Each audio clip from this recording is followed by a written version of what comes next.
We've talked a little bit about some of the theoretical aspects of pricing, which leads us to you actually have to set a price at some point.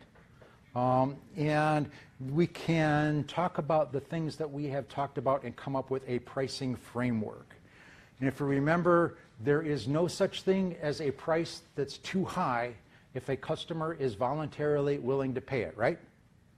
So the absolute ceiling for your price, the highest possible price that you could charge, would be the absolute maximum that a customer would be willing to pay for that.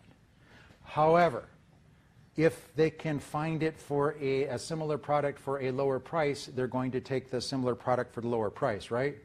So you've probably got some competitive pressure that keeps you from charging the absolute maximum that you can charge, but it's a little bit lower than that.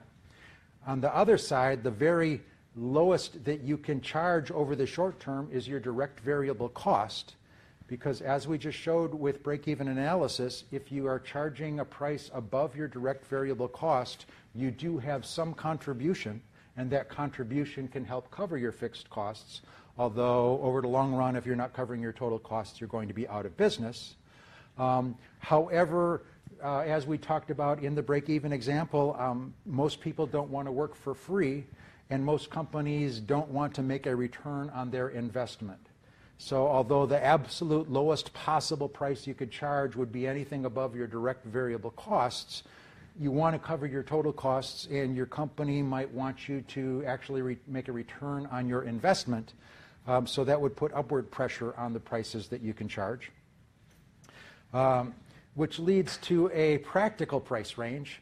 And this is the range right here, there we go, where you actually have some flexibility in setting prices. So at the very top, we have the theoretical maximum, but that's brought down by competitive pressures.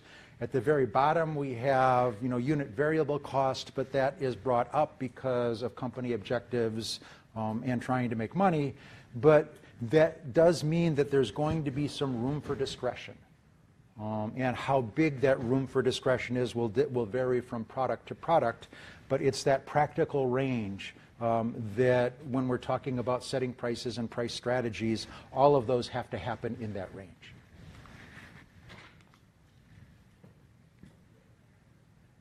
Says discussion. Any discussion? You don't have any questions, do you?